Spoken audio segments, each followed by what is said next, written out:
to be a white woman, an unsuccessful one, for many decades. And we are live. Welcome back, everybody. I'm Vince Revo, and today we're going to be reviewing Am I Racist? From an Asian perspective. I am Asian, I am Pacific Islander, and we will also talk about DEI and woke and why it fails. This is a 6-part series, and this is number 4. But first, let's go to this clip, which is one of the funniest clips in the movie and one of the most absurd clips in the movie as well. Have you watched the movie? Let us know what you think of it in the comments down below. We'd love to hear from you. Don't forget to subscribe. And without further ado, let's get right into it. I used to be a white woman, an unsuccessful one, for many decades, and it was a miserable experience. And really, the hatred of yourselves and each other is like the not seeing your power, the being afraid. Like, all you do is talk shit about each other, talk shit about yourself. Oh my God, I'm so fat. That's all they do. I tell you, these white women. But that's it. I'm so fat, I'm so stupid, I'm blah, blah, blah. Sorry.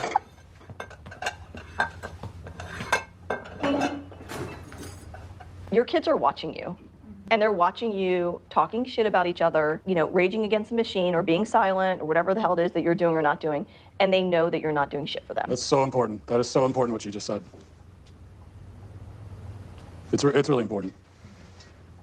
That's all. We may have to add you to our team. Oh, I would love to take a seat and join you. No, you're not allowed to. Okay. Definitely not allowed. Okay. I have my DEI certification that I got. Okay. So, Okay. not saying I'm an expert, but I'm also not a novice. So, okay. White people are starved for these conversations. We are. We're so starving. Yeah. We are so starving for this. Anyone else want to say anything? I'll just say one thing. I'm so glad we can have these conversations, and I'll be done. But I'm just so glad that we could all get together to have these conversations. That's all I want to say. Is he an actor? Are you an actor? Oh, no. Can you let us, we're trying to listen and trying to have this conversation. Okay. You know, we're all acting all the time in our lives. And I think that that's part of the problem, you know? That it's like we're all trying to play a part rather than just being real and having these uncomfortable conversations. And that's what I'm always trying to tell people, especially, you know, white women. No offense, but No, but see, like, you're a white dude. There's power positions, and Yeah. you know, pointing white people pointing fingers at each other is not helpful. you know, I've been on this journey for so long, and just to see you guys at the table having this conversation has been really enlightening for me. Anyway, I got the DEI certification, and I'm just on the journey. All right, you ladies have a great night. Decolonize yourself. Do your own white supremacy dismantling.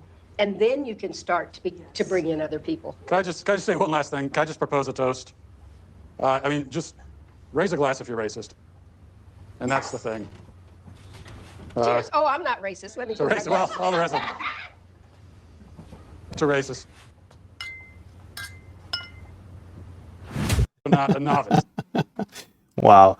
Yeah, that is just wild, right? Especially at the end, that toast at the end.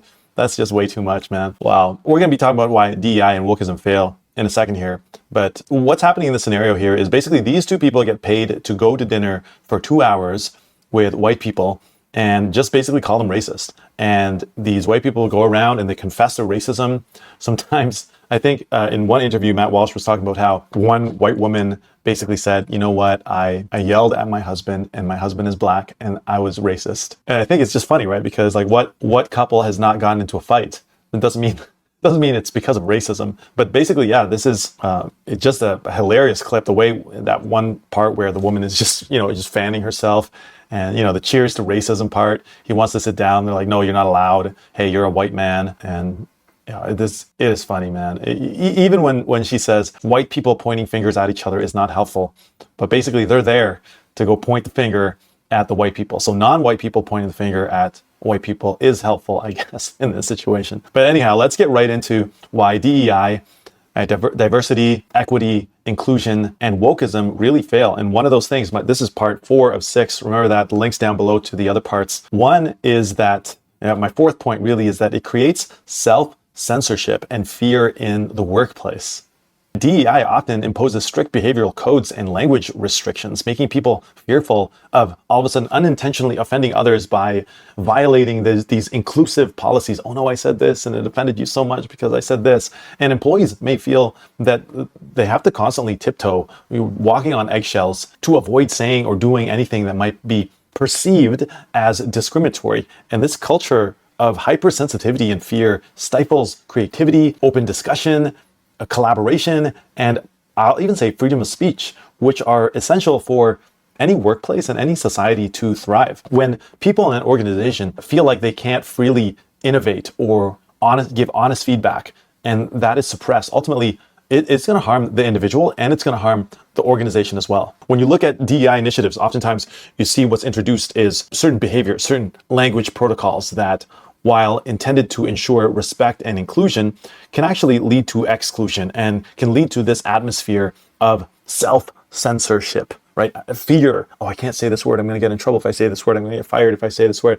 And yes, of course, we want to be sensitive to certain things. But when employees and people in these organizations feel this constant need to monitor speech and to avoid potential offense, it can really create a stifling environment where open, honest, and respectful communication is all of a sudden replaced with caution and fear and reluctance to even engage in conversation. And what happens when we suppress open dialogue is that employees or people in these organizations hold back on really sharing the truth and sharing what they think, or even constructive criticism because, oh, I can't criticize this person or even give them feedback because then they're going to think I'm racist.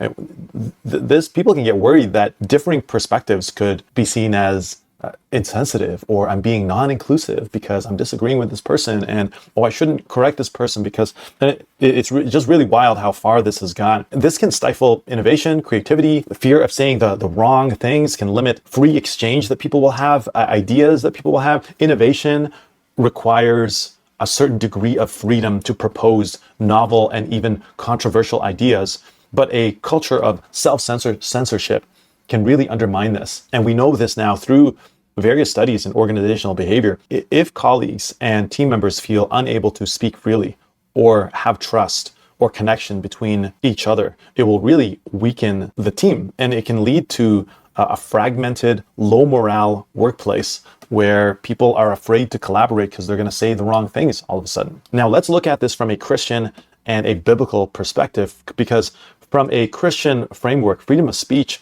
and honest communication are critical for personal integrity and meaningful relationships, that the Bible teaches the importance of speaking truthfully and maintaining the spirit of peace, even in differences. Here's how a Christian perspective would address something like DEI, for example. Number one, we want to encourage honest and loving communication. Instead of speaking the truth in love, we will grow to become in every respect the mature body of Him who is the head, that is Christ. That is Ephesians 4:15. This passage emphasizes that believers should speak truthfully, but also with kindness and sensitivity. And what this does is it fosters genuine dialogue. In workplaces where truth can be shared lovingly, people can openly communicate their thoughts without fear of retribution. And Christians are called to model a balanced approach, avoiding harmful speech, but also avoiding self-censorship by expressing truth while respecting others. This approach promotes a healthy environment where open dialogue is embraced, allowing creativity and teamwork to flourish. Number two, we need to embrace a spirit of courage and boldness. In 2 Timothy 1:7 says, "For God has not given us a spirit of fear, but of love and power and of sound mind." That God's design is not for believers to live in fear, but to have courage, rooted in love, rooted in wisdom. And self-censorship driven by fear contradicts courage, freedom, found in Christ. Christians are encouraged to speak up with conviction, using wisdom to discern what to say, when to say it, how to say it. And when believers demonstrate this boldness, it can inspire a culture where people feel safe to share their thoughts, ideas, and perspectives, improving overall workplace health and morale. In Romans 12:18, it says, "If it is possible, as far as it depends on you, live at peace with everyone." Living peacefully involves finding ways to communicate that bring unity rather than division, and allowing people to feel respected and understood. Rather than promoting an atmosphere of restriction, Christians' values really encourage respectful communication that brings peace. By pursuing peaceful interactions, believers can create a work culture and workplaces and even churches where people don't feel the need to constantly self-center out of fear, but instead feel empowered to communicate respectfully and with understanding. Ultimately, these DEI policies aim to foster respect. We understand that. Inclusion. We understand that. But they can inadvertently lead to self-censorship, fear, suppressing honest communication, innovation, connection, creativity, and authentic connection. And what is the answer to that? And really, Christianity offers, by contrast, an approach encouraging open, loving, and bold communication rooted in truth and respect by prioritizing these values. Christians can help create workplaces where people feel safe and express their thoughts, contributing to a collaborative effort and a collaborative initiative and innovation that can create a creative and safe environment that benefits both individuals and organizations, like what Jesus said, and like who Jesus embodied, to speak the truth in love, to speak truth, but speak it lovingly as well. Let me know what you guys think in the comments down below. If you've watched this video, let us know what you think.